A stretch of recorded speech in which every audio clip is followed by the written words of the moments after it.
Hello everybody, welcome to another Retro Game Super League, the series where I rank all of the games in a specific category. And in this video I'm going to be ranking all run and gun shooters that I have played on the Commodore Amiga. There's 25 of them to go through on this list, so it's not going to be quite as long as some of the previous episodes of this series. But that's to give me time to make the epic football related one that I've got coming up in a few weeks time. So let's get on with the games and see which ones I recommend. So as always, the games are going to go in one of these 5 categories on screen now: essential, recommended, good, poor or rubbish.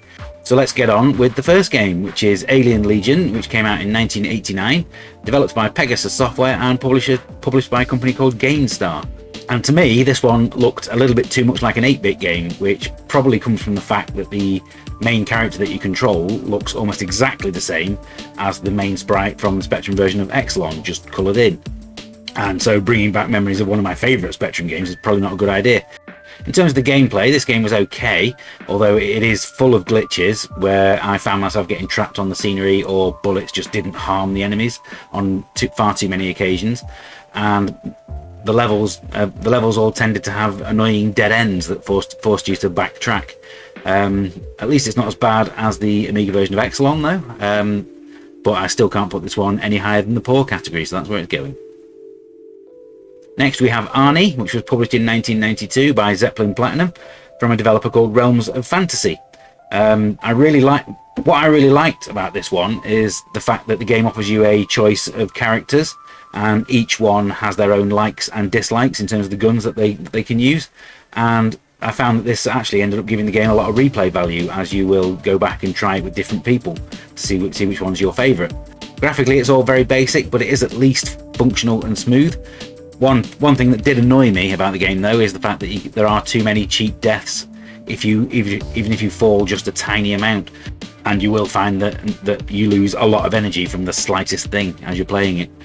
But it's not terrible, and I'm going to stick this one in the good category.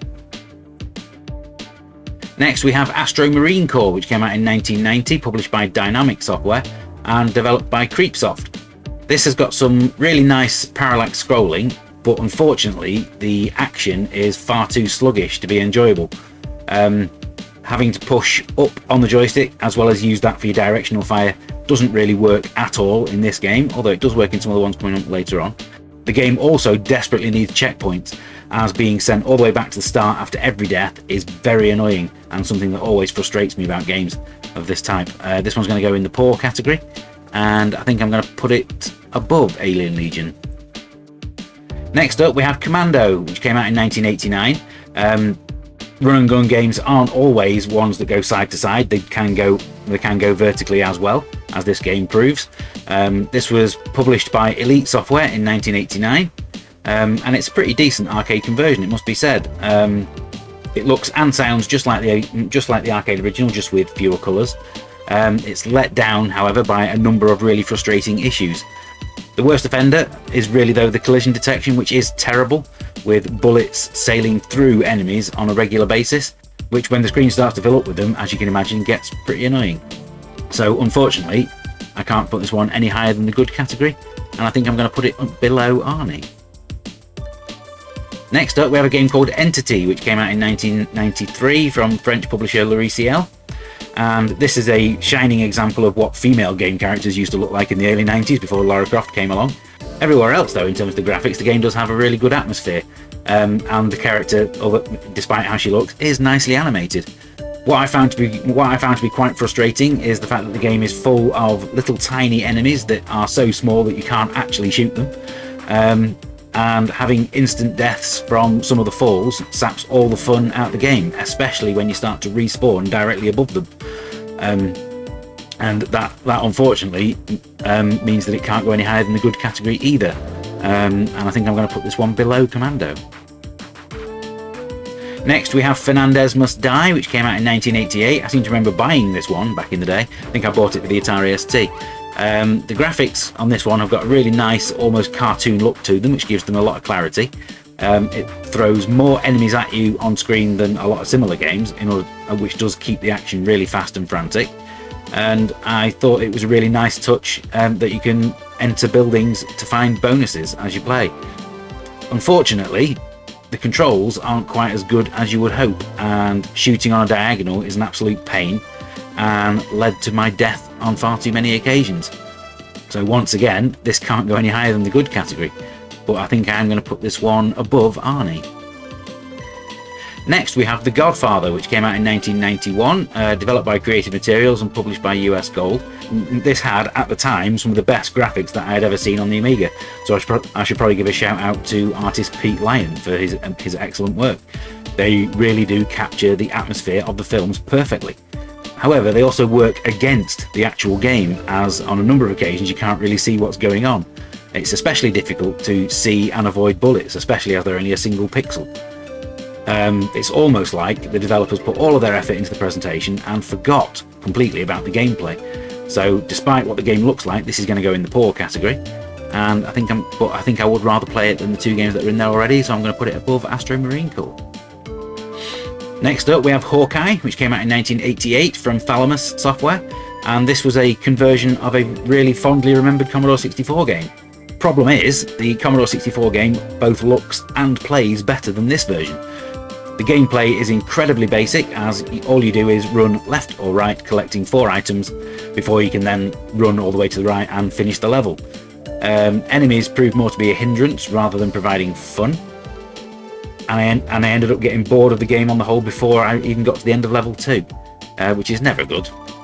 So this one's also going to go in the poor category, and I think I'm going to put it below The Godfather. Next up we have Ikari Warriors, which came out in 1987, published by Elite Systems, and this looks almost identical to the excellent 8-bit Amstrad version.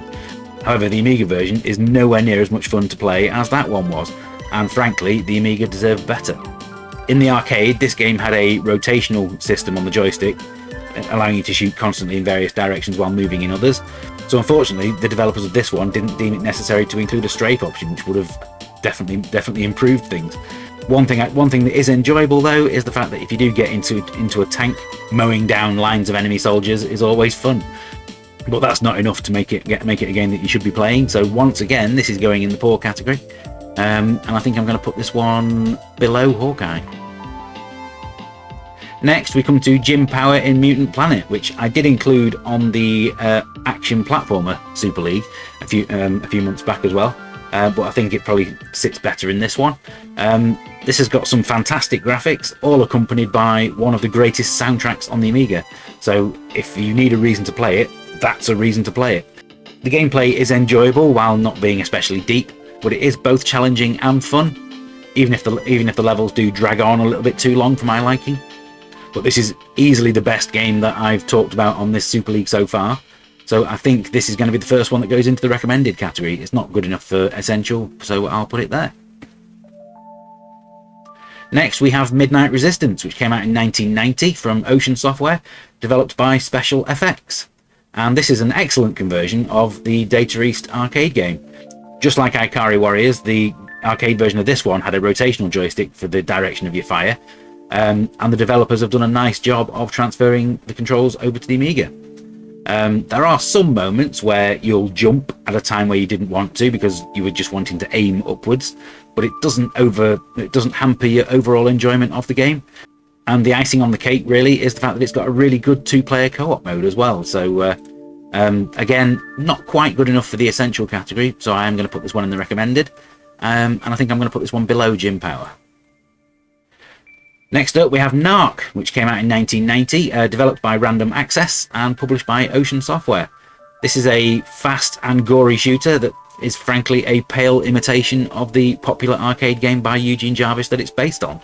When it comes to the Amiga version, the controls are overly complicated for what should be a simple arcade shooter, and it ends up making it really annoying to play.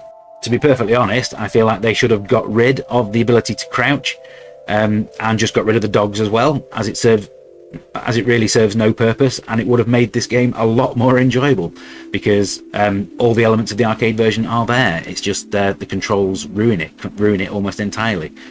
I don't think it's quite bad enough for the poor category, so I'm going to put it right down at the bottom of the good category below Entity.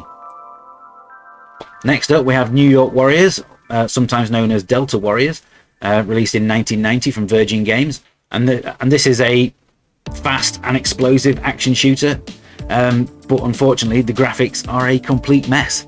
The bullets do stand out from the backgrounds at least, and there's a decent selection of weapons, but the backgrounds themselves, you can never really tell where you can walk and where you can't, and that's kind of important. If you do manage to see past the graphics though, it is a reasonably enjoyable game in the short term, so I am going to put this one in a good category as well, and I think I'm going to put this one just above Commando. Next up we have Operation Firestorm, which came out in 1993 from a solo developer called Phil Ruston and released by F1 Licenseware. And this is a shareware title that's actually one of the best games on this list, certainly in terms of presentation. No matter which way you look at it though, good graphics and smooth gameplay can't compensate for bad game design.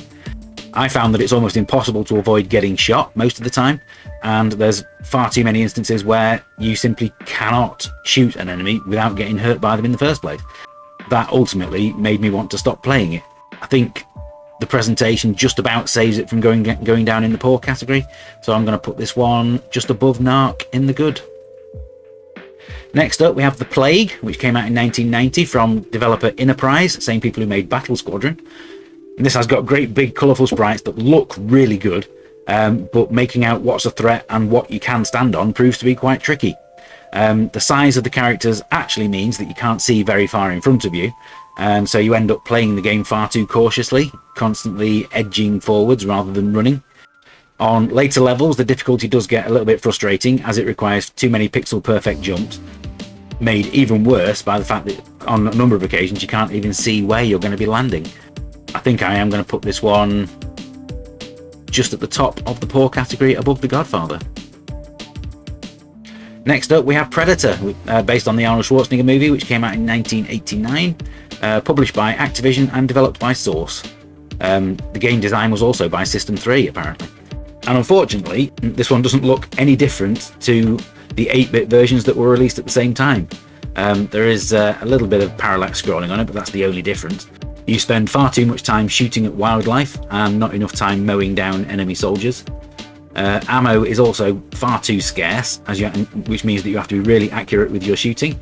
Ultimately everything's a little bit too basic to be enjoyable, but there are a lot worse movie licenses out there. Look no further than Predator 2 for example.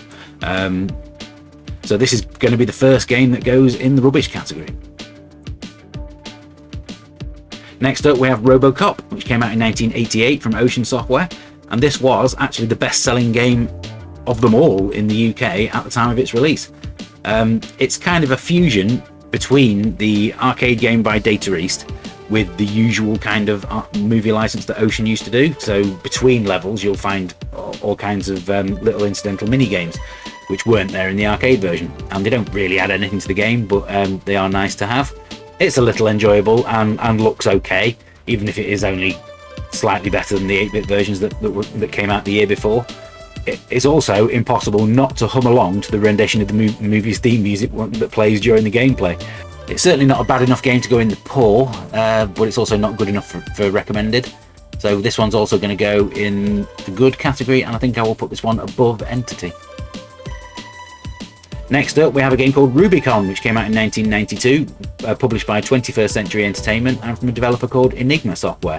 This has got some really nice visuals, including some smooth parallax scrolling, and it's got a really good selection of weapons and enemy types. The challenge is a tough one, but it's rewarding as you start to learn the attack patterns and how to fight back against them.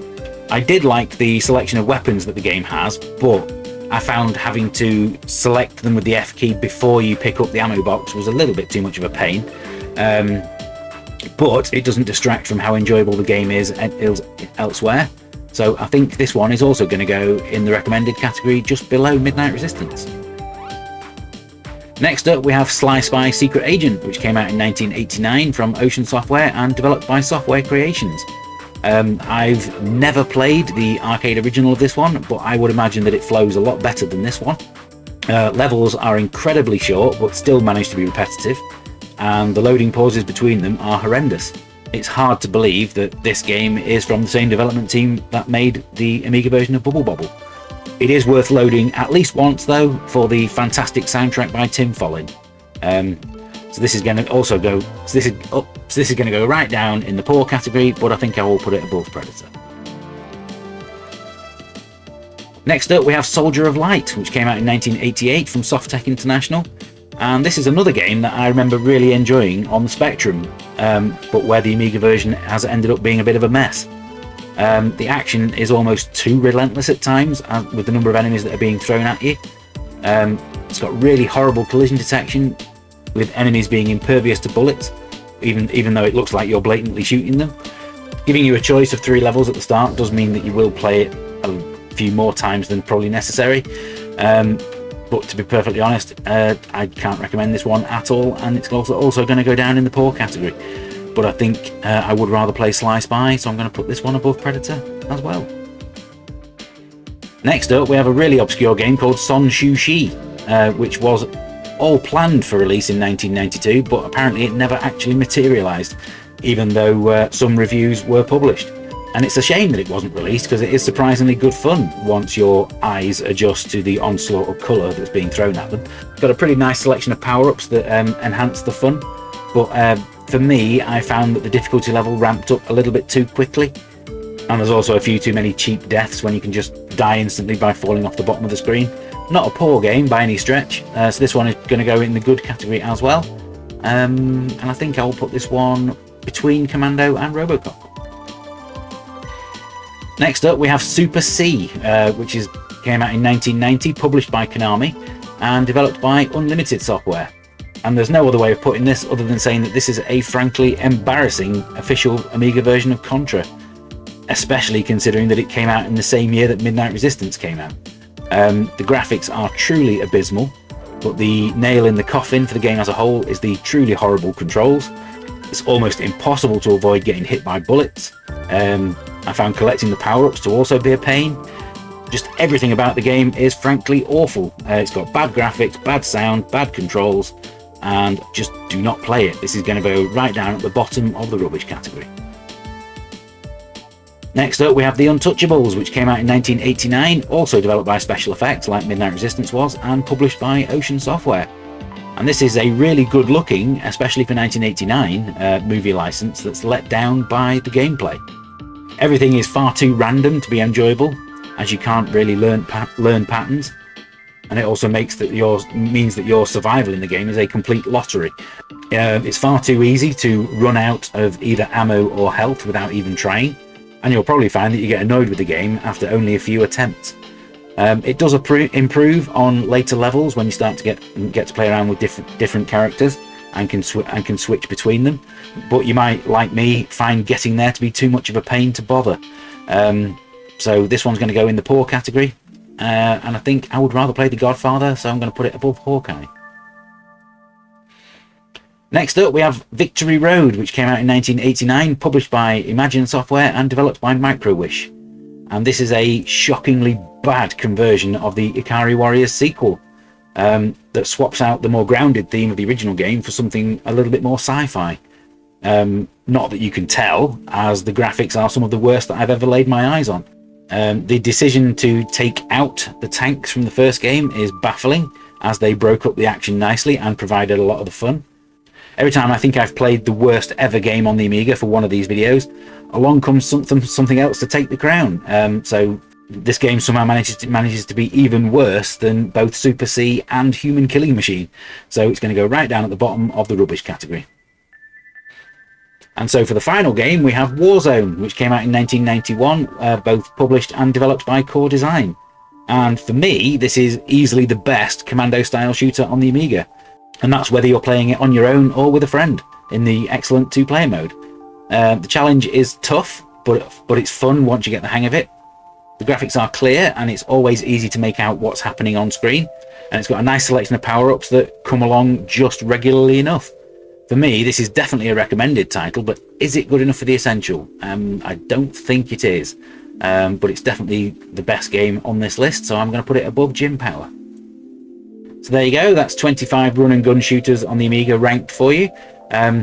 If you disagree with any of the placements on this list, it is merely my opinion, so please do let me know where you'd have placed the games instead. There is also a link in the video description for the Tiermaker website, so you can put this list together yourself if you want to. Please do share it on social media if you do. Thank you for watching this video. I hope you've enjoyed it. Please do give us a like and subscribe, and I'll be back with another Retro Game Super League very soon. Thank you for watching. Bye for now.